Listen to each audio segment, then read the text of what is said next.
Devon goes between pronation and cupping as his go-to for most important. It seems like it's flip-flopped a few times since I've known him. Just like any other sport, one single thing isn't going to win you anything, but it can take you damn far. This version of Devon Larratt isn't a containment-based arm wrestler, so he doesn't get pushed as much.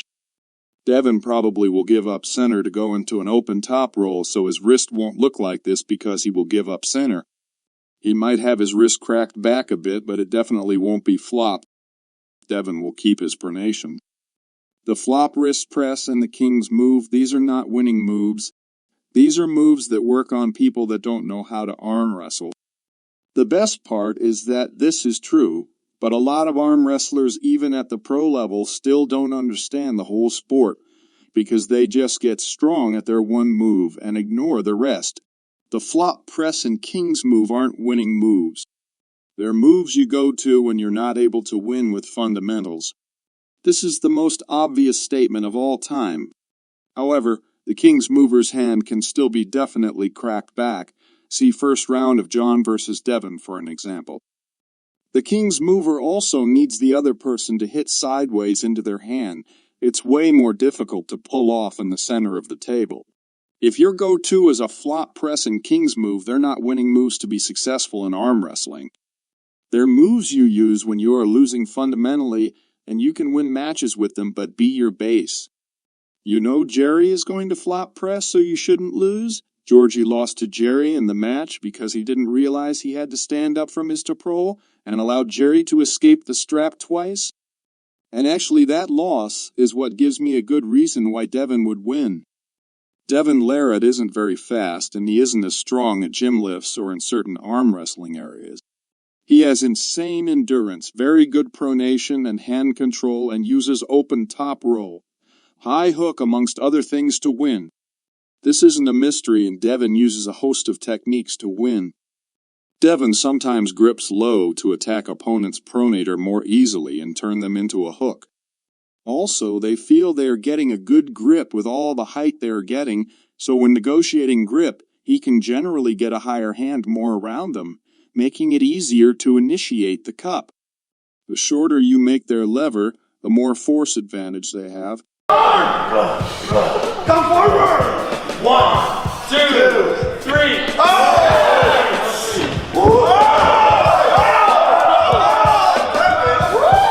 Strong fingers definitely can be felt on the table when you're hooking or whatever and a top roller tries to peel you off. More important than arm length is wrist strength. A long hand helps secure a deep cup, which is useful for overpowering an opponent's pronation.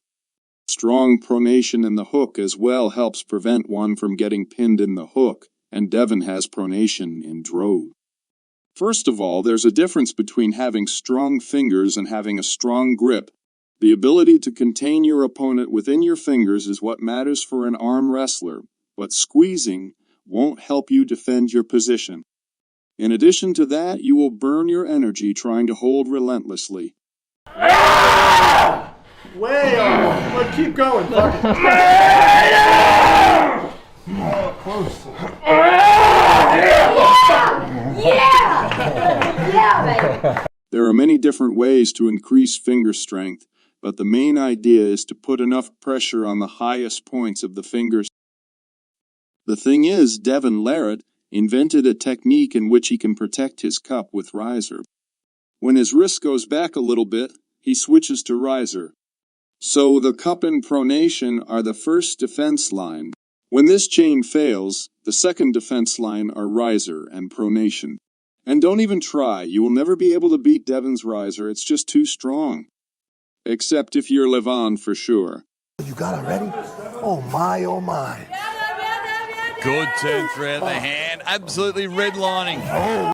Grip strength isn't that important for arm wrestling, unless you're trying to prevent your opponent from slipping, the way Devon denied Dennis from slipping in round 2, and flash pinned him.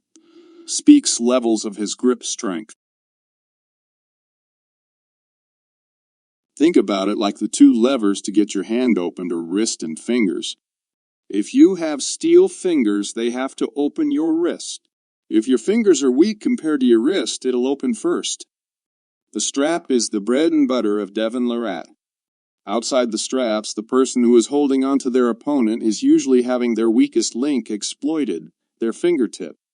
If they are committing to holding on to their opponent while their fingers are unable to contain the other person's hand, then it results in the rest of the chain breaking down, the wrist and arm, since the fingers are connected to the wrist, which is connected to the arm. Though it's by no means inevitable that this series of events happens just because your fingers and wrist buckle, you can choose not to hold on and slip. Devon can absolutely fight out of straps. He still can pronate and rise out of straps.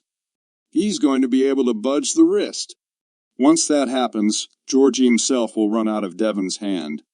So Devon slips in, not by giving up his cup, but by giving up his riser. He is not going to apply it because he can't reach Devon Larratt. Well, that Prudnik is a weapon, but he is not going to apply it because he can't reach Devon Larratt.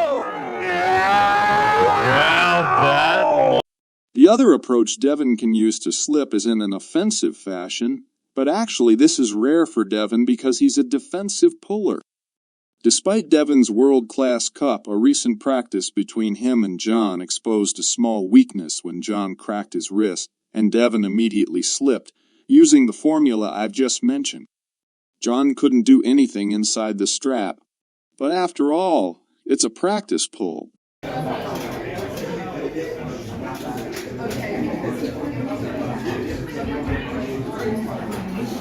That practice pull between Devon and Georgi has made a lot of drama.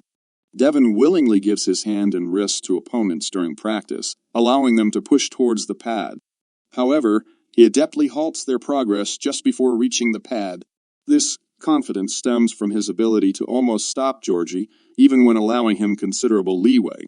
It suggests that when Devon actively engages and controls the hand, victory comes easily. After facing someone of Georgi's caliber, Devon experiences soreness.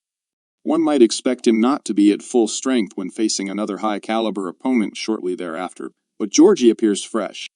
Only the participants truly understand their physical sensations, and it's doubtful Devon would agree to a match, especially risking his title if victory seemed unlikely.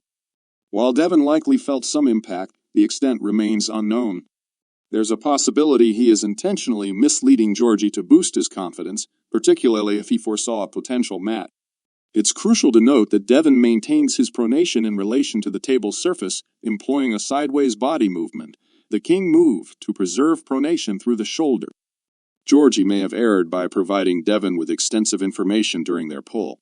Despite Georgi's strength in Toproll, Devon possesses diverse skills, including hooking, pressing, and employing a flop wrist press.